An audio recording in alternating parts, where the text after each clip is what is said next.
Hello guys, welcome to my channel unique code solution. मेरा नाम है विमल दुधात और आज हम देखने वाले हैं जावास्क्रिप्ट सीरीज का 14th वीडियो। ठीक है गाइस, तो चलिए शुरू करते हैं। तो गाइस, इस वीडियो में हम देखने वाले हैं let var and const. Let var and const dot HTML। ठीक है, मैं क्या करता हूँ, HTML ले लेता हूँ, इसको क्लोज कर देता हूँ। ठीक है, let var and const in JS. तो अब guys let var and const क्या है? ठीक है, तो ये जो लेट वेर कॉन्स्ट है उसमें से आपने वेर तो देख ही लिया है कि वेरिएबल डिक्लेयर करने के लिए हम वेर का यूज करते हैं। ठीक है, तो जावास्क्रिप्ट में तीन तरीके से हम वेरिएबल डिक्लेयर कर सकते हैं। एक तो लेट है, वेर है और कॉन्स्ट है। ठीक है, तो हमें लेट वेर कॉन्स्ट यूज कब करना है, किस तरह से करना है? ओके, तो सिंपल चीज़ है कि जब भी आपको कोई वेरिएबल लेना हो तो आप इस तरह से डिफाइन कर सकते हैं। ठीक है, variable a is equal to 8, ये हमने ऑलरेडी देखा है। अब मुझे अपडेट करना है वेरिएबल a को, तो मैं क्या करूँगा, variable a is equal to 9 कर दूंगा। और जब मैं कंसोल डॉट लॉग करूँगा, ठीक है, पहले तो मैं यहाँ पे कंसोल डॉट लॉग करता हूँ, कंसोल डॉट लॉग ए करता हूँ। यहाँ पे कंसोल डॉट लॉग ए किया तो मुझे 8 मिलेगा। ठीक है, रन कर देता हूँ, टर्मिनल रन एक्टिव फाइल। चलो, रन हो रहा है।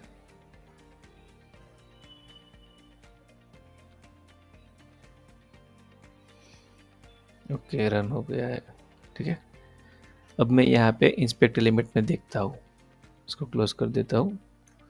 इंस्पेक्ट एलिमेंट, कंसोल में चले जाते हैं, क्या मिला मुझे? 8 मिला। या तो फिर डॉक्यूमेंट डॉट राइट कर देते ताकि आप सबको दिख जाए। इसको क्लोज कर देता हूँ,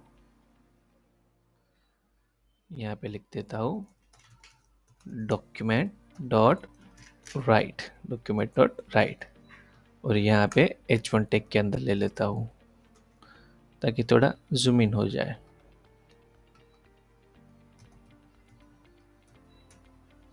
कॉपी, चलो ऐसे ही लिख देता हूँ डॉक्यूमेंट डॉट राइट। रिफ्रेश करता हूँ, देखो यहाँ पे 8 आ गया। ठीक है, जूम इन कर लिया। अब मैं क्या करता हूँ, वेरिएबल ए जो है वापस उसे डिक्लेयर करता हूँ, variable a is equal to 9 करके। अब देखता हूँ डॉक्यूमेंट डॉट राइट क्या होता है। तो एक की वैल्यू गाइस क्या थी, 8 थी, अब 9 हो चुके। तो इसका मतलब कि वेरिएबल अपडेट हो चुका है। ठीक है, तो आपको इस तरह के वेरिएबल की ज़रूरत हो कि जो वेरिएबल एक बार डिक्लेयर हो चुका है। ठीक है, जैसे कि ये वेर एक बार डिक्लेयर हो चुका है और वापस से आप डिक्लेयर करते हो। ठीक है, या तो फिर इन फ्यूचर आपको वापस से उसको अपडेट करने की ज़रूरत पड़े, मीन्स कि आपको दूसरी बार डिक्लेयर करने की ज़रूरत पड़े, तो आपको वेर यूज़ करना है।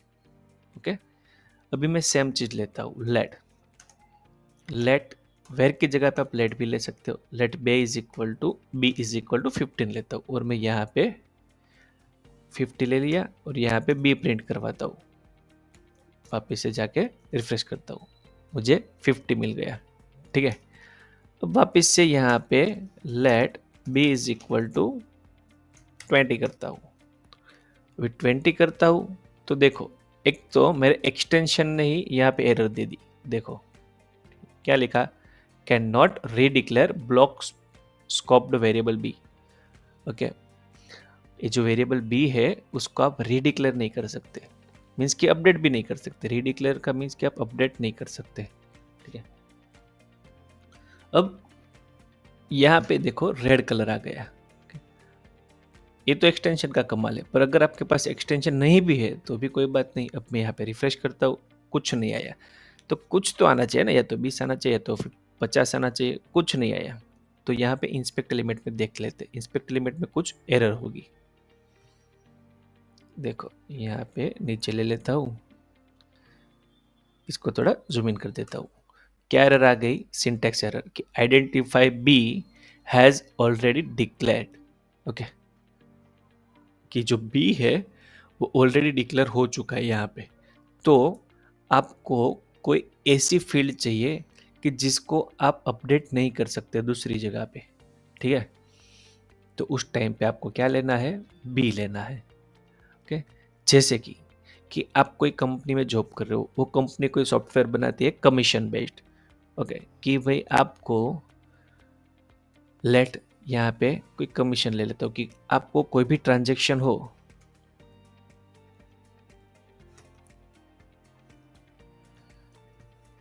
कमीशन, चलो स्पेलिंग सही हो गलत हो देख लेंगे बाद में, जो भी स्पेलिंग हो, मैं स्पेलिंग पे नहीं जाना है।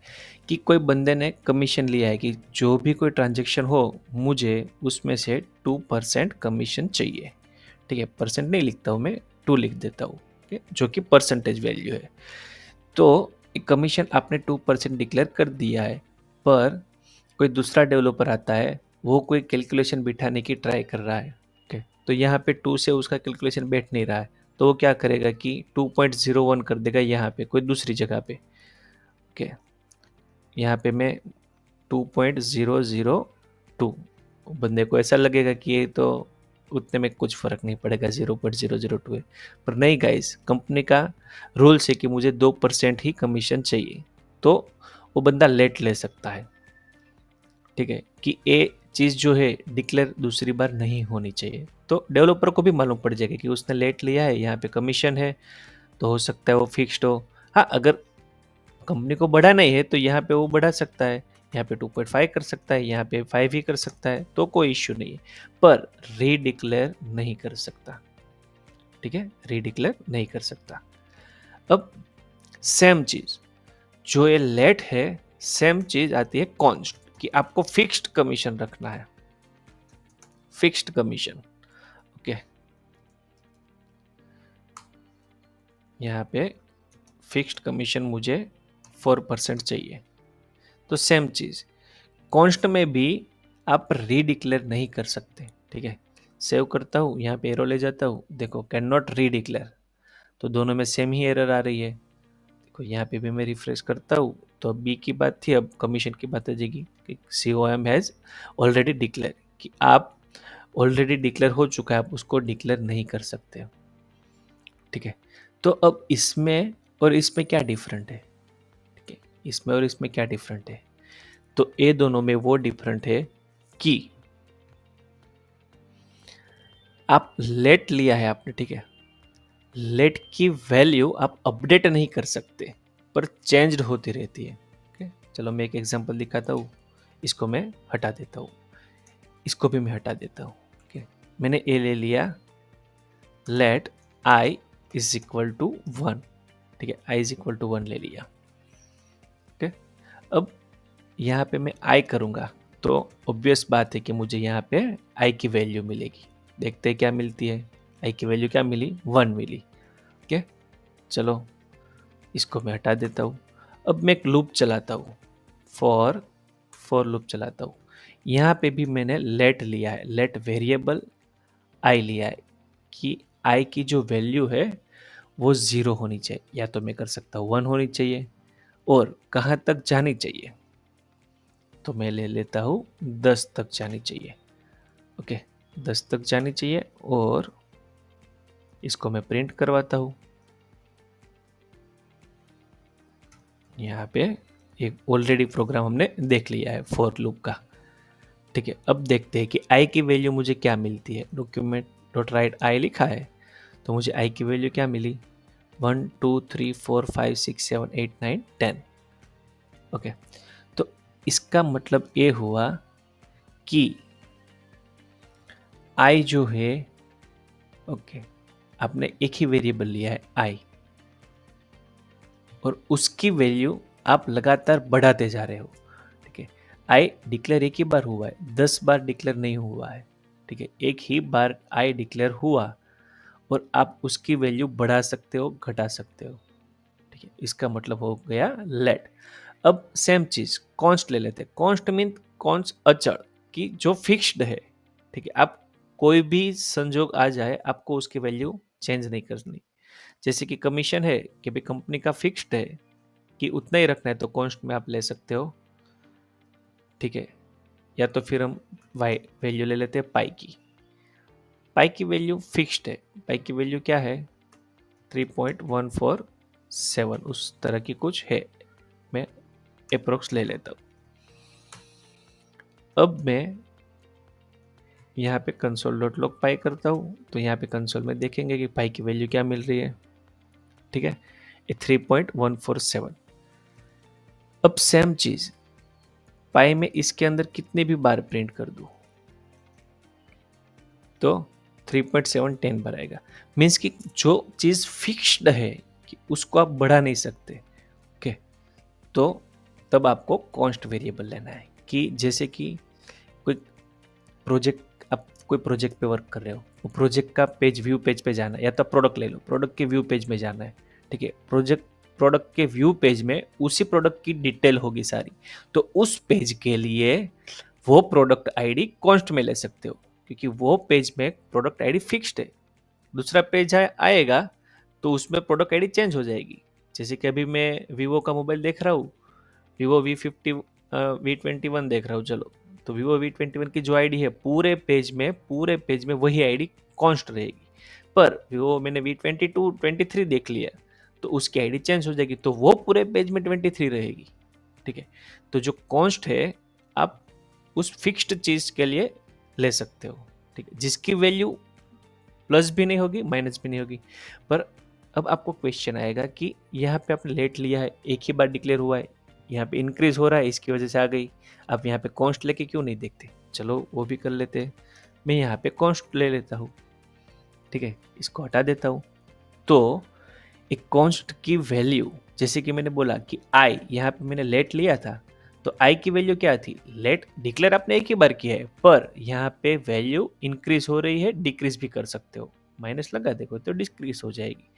पर सेम चीज अगर मैं कॉन्स्ट के साथ करूँ तो, ठीक है, तो यहाँ पे वापस 1 to 10 आना चाहिए, आपको ऐसा लगता है, तो चलो देख लेते, इसको भी डिलीट कर देता हूँ, रिफ्रेश करता हूँ, देखो आ गई एरर।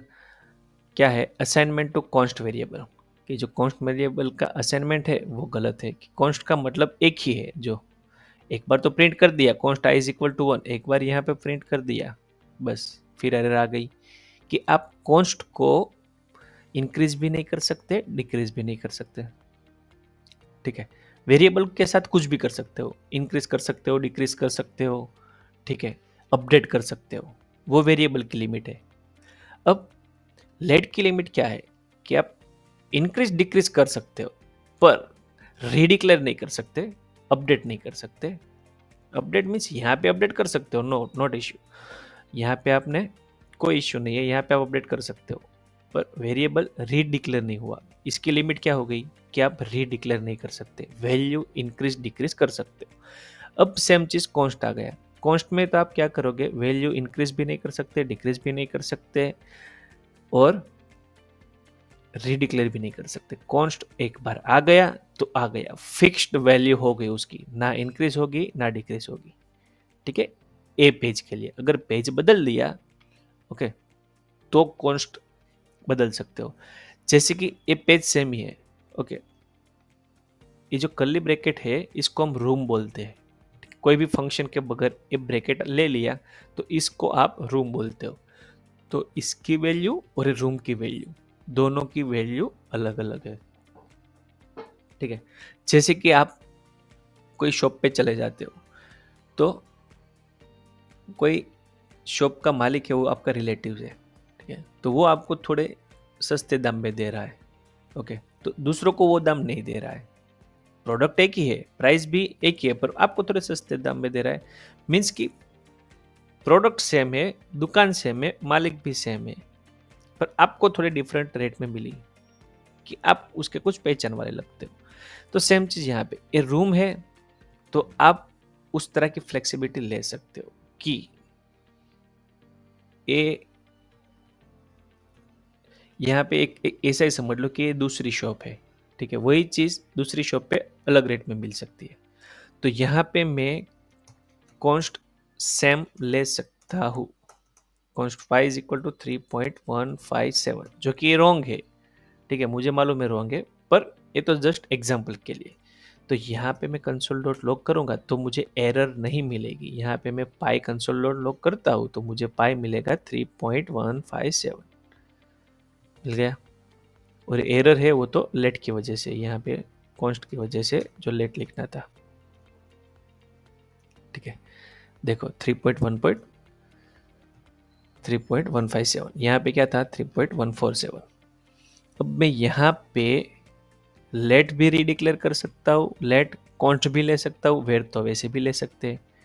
तो ये अलग रूम हो गई। जैसे कि मैंने बोला था कि अलग प्रोडक्ट है तो उसका अलग पेज हो गया, तो उस हिसाब से आप कॉन्स्ट अलग ले सकते हो। अलग रूम में मीन्स कि अलग रूम में और अलग पेज में आप कॉन्स्ट रिपीट कर सकते हो, पर सेम पेज में सेम रूम में रिपीट नहीं कर सकते। देखते हैं यहाँ पे कंसोल डॉट लॉग करता हूँ पाई, तो उसकी वैल्यू क्या मिलती है, यहाँ पे दोनों की डिफरेंट वैल्यू मिलेगी।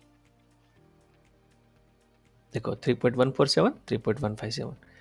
ठीक है, तो ये था कॉन्स्ट, लेट और वेर। ओके, कॉन्स्ट का मीन्स कब यूज करना है कि ये वैल्यू आपकी फिक्स्ड है, जो कि बदलने भी नहीं वाली है। हम बदलना चाहे तो भी नहीं बदल सकते, तब कॉन्स्ट लेना है। लेट कब लेना है कि आपको वैल्यू बदलनी नहीं है, अपडेट नहीं करनी है, मीन्स बदलनी है, सॉरी अपडेट नहीं करनी है, बदलनी है कि पे 1 है तो 2 हो जाएगी, 3 हो जाएगी, 5 इंक्रीज करनी है या डिक्रीज करनी है। ओके, तो वो आप कर सकते हो। और वेयर का तो इस्तेमाल कहीं भी कैसे भी कुछ भी तरीके से कर सकते हो। ठीक है, अब सेम चीज, ये रूम है तो यही रूम में मैं वापस से पाई डिक्लेयर नहीं कर सकता। देखो आ गई एरर। ठीक है, समझ रहे हो, एक रूम में लेट या कॉन्स्ट रिपीट नहीं कर सकते, मीन्स कि रीडिक्लेयर नहीं कर सकते। ठीक है, अलग रूम है तो यहाँ पे वापस से मैं लेट कमीशन 6 है तो ए बंदे के लिए कमीशन, जैसे कि ये मेरा सपोज कि ये मेरा रेगुलर कस्टमर है तो मैं इसको डिस्काउंट में मेरा कमीशन उसमें 2% ही रखूंगा, दूसरे के लिए 6% है। ठीक है, तो यहाँ पे मैं लेट भी अलग ले सकता हूँ। लेट इज नॉट डिफाइन, अच्छा सॉरी, लेट कहाँ डिफाइन करना है, यहाँ पे क्या डिफाइन करना है, कमीशन। रिफ्रेश, देखो आ गया 2। तो दूसरे कस्टमर के लिए इतना कमीशन है, स्पेशल कस्टमर के लिए, रेगुलर कस्टमर के लिए इतना कमीशन है। ठीक है, तो इस तरह के आप रूम क्रिएट कर सकते हो। तो गाइज यहाँ पर अपना वीडियो ख़त्म करते हैं। तो अगर आपको मेरा वीडियो पसंद आए तो प्लीज़ गाइज लाइक कीजिए, और अभी तक आपने मेरे चैनल को सब्सक्राइब नहीं किया तो प्लीज़ सब्सक्राइब कीजिए, और ज़्यादा से ज़्यादा बने मेरे चैनल को शेयर कीजिए ताकि इस तरह के ऑसम वीडियो में ला सकूँ। तो मिलते हैं गाइज अगले वीडियो में, तब तक के लिए bye guys, thank you for watching.